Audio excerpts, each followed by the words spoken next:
Good morning, fellow mathematicians! Welcome back to my video. Something arrived in the mail right before Christmas. It's the Advent calendar once again, a new video. And I'm excited for this, and you should be excited too, because you can get a great deal this Christmas season for something that you might be interested in if you are into machining, engineering, and maybe just general programming and the like. So let's dive right in by unboxing this big and then by building it and seeing what it can provide us with. I'm pretty excited. Let's go. That is nice. That is very nice. I never received an ear protection for a device like this, but cool. Oh goodness, it fits so tight. And here it is. It's a tabletop CNC. Pretty small one by TwoTrees. By the way, this video has obviously been sponsored by the wonderful people over on TwoTrees. They were so nice to provide me with this machine, and I'm here to provide you guys with an honest review and if it could be something for you. Now let's construct it. Oh, that is very cool. Oh, that's already attached. Now that is simply amazing. It's not gonna take me like 3 hours with my Shapeoko CNC. Back in the days, I already owned quite a bunch of CNCs during my time in the wood shop. Like this is the 4th or 5th, but that is nice. This seems to be easily constructible. Okay, very nice. It comes basically in one piece. Oh, goodness gracious, that is very cool. And this is the size, this is the working size, and more information on the specs later, on the specifications, but that's already enough for most people if they just want to do kind of small projects at home, and this is pretty good for size. It's kind of similar to my first CNC that I ever had, and my first CNC was about $3,000, but this right here you can get, I believe, for about $600. More information later on that.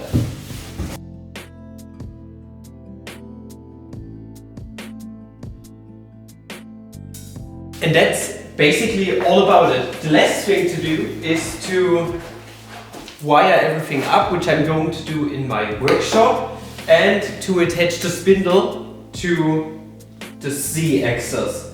They also provided me with a more powerful spindle, 500 watts, but you can also attach your own palm router, for example, on here instead of using a spindle, which is even more powerful, about 800 watts in output power. But I want to try out everything vanilla, as I always do here on this channel when I do reviews, like just using the Allen wrenches that they provided me with. I mean, it takes a tiny little bit longer, but in and of itself, this needs to stand alone. You need to be able to set everything up with the tools they provide you with, and they do a great job. It was perfect. Took only about 10 minutes total. 15 minutes. Yeah, 15 minutes was it, and you have everything set up, which is amazing. I'm going to drag everything over to my wood shop, and then we are going to try this little one out. Let's see what it's capable of. Pretty excited, pretty big working area for such not very pricey CNC.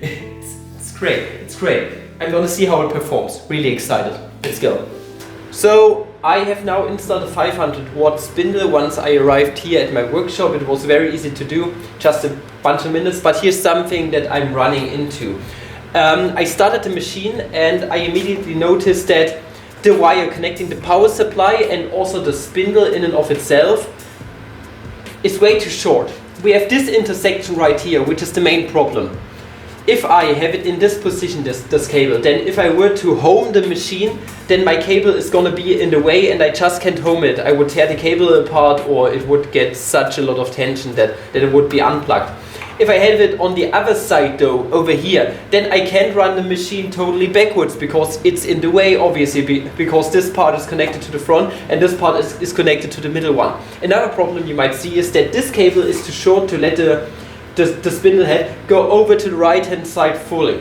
So my fix here is going to be to just basically cut open the insulation that we have here to make basically this intersection further away from the machine such that we have a longer cable. That's the only fix that I can come up with, and if it doesn't work out then I need to do some electrical engineering and some soldering, I think, and just putting stuff together. But I think this should fix it. Let's give it a shot and then let's make the first cut. Otherwise this machine looks totally solid and I really like it up until now. I want to see how it cuts. Let's proceed.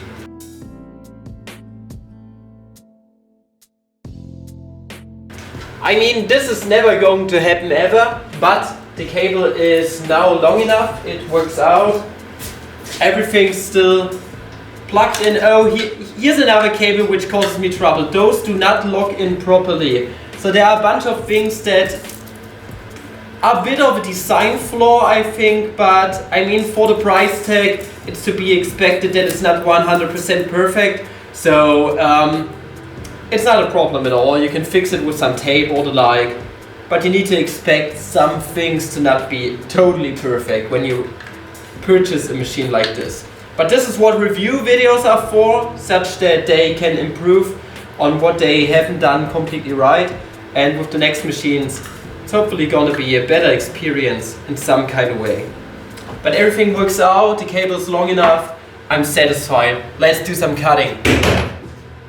So there was an SD card included with a bunch of files, and I'm just gonna try those out, but at first let us bring it to a proper position.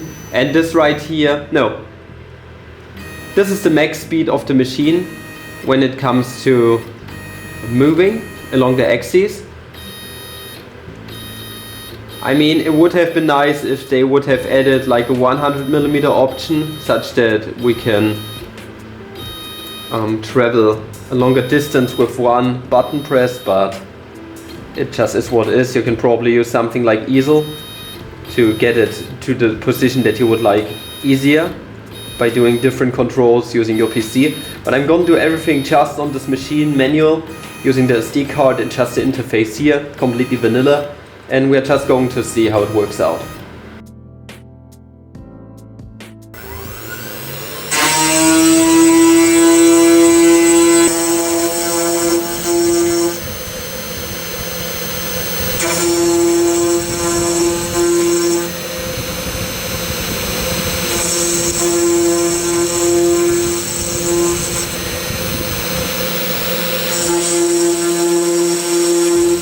So good news, it does cut.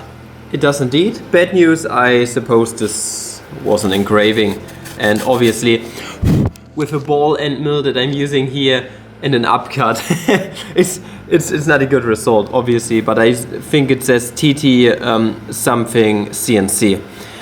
Okay, let us introduce some custom files and see if those are gonna be accepted easily by the machine, and then we're gonna see how it cuts through solid wood in some kind of way, which is the most interesting for me. I'm not using plywood or MDF or the like.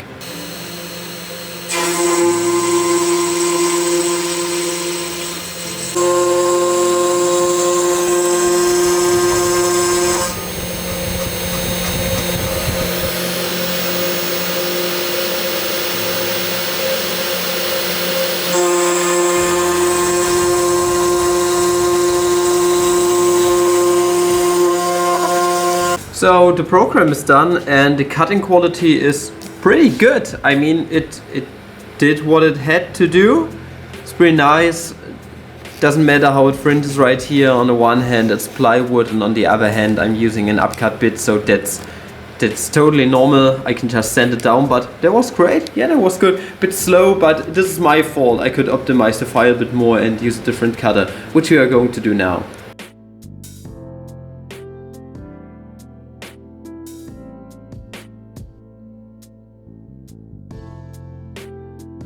I have to admit it's pretty damn cool to have a spindle machine again, because my other CNC machines, they just work with a palm router, and this one just does automatically stop with the spindle, which is really, really cool.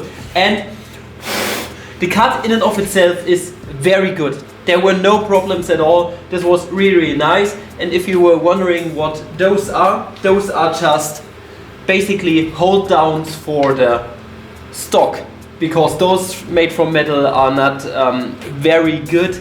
Just because if your machine were to cut into one with metal, then your cutter would break. So I want them out of wood. So I'm kind of upgrading the machine right now by doing those little projects.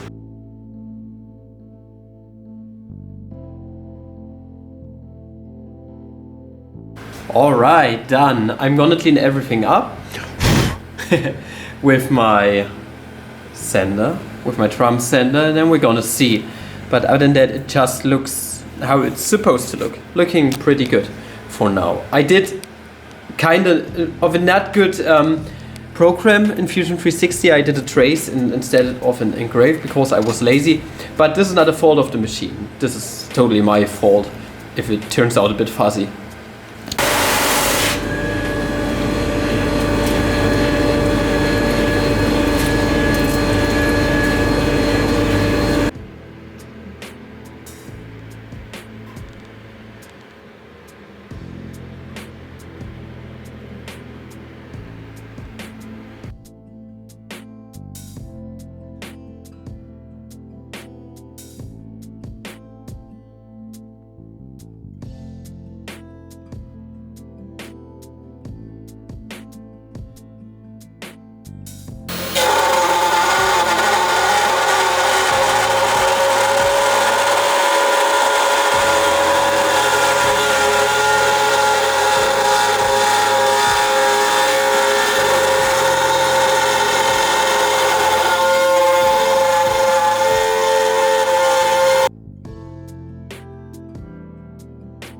Alright, so I have to say I'm a bit impressed by the surface finish. The surface finish is seriously great. There's nearly nothing to sand. Now, there is another thing that I'm really impressed by. If you heard the footage, you were able to notice a very high screeching tone, especially in this direction right here. This is due to the chattering of the bit. Like the flute is hanging out way too long. This is just due to the spindle not having enough space basically to fit the bit in. Now, even though we had this chatter, my bit didn't break. I was fully prepared for the bit to break in between because of all the vibrations and just resonance and the catastrophe happening. Like, this is something that could easily happen, but it didn't, and I'm glad it didn't. Even though this right here was a pretty hard test for such a small machine. I was using a hard wood. Next to it being a hard wood, it was also bowed, meaning on this side we had way more wood to take off, and on this side less. So there was a fluctuation in the amount of wood that has been taken off each and every pass, or especially on the first pass, which everything was. This was just the first pass. Now, this is really impressive, I gotta say, because this right here is a really hard wood. And this machine did it well. For such a small machine, I'm really impressed. So, if you are in a pinch and you really need to do adaptive clearing with a longer kind of bit, with a 1/4 of an inch bit, this right here is actually gonna work out if you are in a pinch. But I would not recommend it because this one could really break. And this wouldn't be good because they are kind of expensive, and also they could fly in your face and literally kill you. But it didn't do that with me, so I'm very glad it didn't. But as mentioned before, I'm kind of impressed by what it did. I'm gonna stop this test here because I have seen everything that I need to see. I have seen the conventional and also the client milling, and it did well. It did really well. Very impressed. Now, personally, what is the final verdict for me when it comes to this machine? Over the years, I have worked with a lot of CNC machines, smaller CNC machines, big CNC machines, and also partially industrial CNC machines. And I gotta admit that, technologically speaking, we are pretty far in the game right now. When it comes to hobby CNCs, this right here is great. For the price tag, this is an amazing product. I seriously have to admit this. I would not recommend using the small spindle. To all of you, I recommend buying yourself either the 500 watt spindle or using a palm router and attachment that you need to put it onto the CNC machine. This is what I seriously recommend to you. Otherwise, this thing for its size has the horsepower to basically deal with all situations that you could encounter as a hobbyist. Even when it comes to milling aluminum, I haven't done it personally, but I have seen a bunch of reviews where people have milled with this machine and this spindle right here aluminum, which is really great, but I have milled through acrylic too, the piece of acrylic that came with the machine, and it did do well. I mean, if it can cut hardwood, then it can cut certainly acrylic. I would recommend milling with this machine using a 1/4 inch bit because of the chattering and the possibility of the bit breaking right when it's milling, and this is pretty dangerous. So I wouldn't do that, but when it comes to smaller bit sizes and maybe even engraving with a 1/4 inch bit, that is totally fine. It does do the job. We have done engravings also with the horse for my child, for Paulina. She loves the horse, by the way. Seriously, she seriously loves it. This was the greatest project I have done on this machine. For my daughter, it was amazing. And overall, when it comes to hobby CNC machines, this right here is great. This is the greatest one I have tried out yet. I have tried other ones from Sainsmart and also my Snapmaker, which was my first CNC, and none of those even come close to this machine. For the price tag and what it comes with, even in just vanilla, if you don't buy yourself the 500 watt spindle, this right here is amazing, an amazing deal. So definitely make sure to check it out. On a scale from 1 to 10, considering you are just a hobbyist and not someone who wants to go into big batch productions, I would give this a solid 9 out of 10, in my honest opinion. It just did great. It did everything that I would want a CNC for if I weren't in the business and tried to make a lot of money with it. For that, we got other CNCs like Shapeoko or maybe Carbide 3D or the Workbee or whatever it is. But those are higher price tags. For the price tag of this machine, that is absolutely amazing, and I just love the versatility. You can also put on the laser head, you can also get yourself a vacuum cleaner attached to it, such that you don't have all of this mess lying around here. There's so much you can do with this machine, and I just love it, and I can't wait to put this right here at home into my garage and get to work just putting a few more things out like this turtle. I really like this turtle. I'm gonna give this to my daughter too. This is gonna be for her little cup. Putting it on here.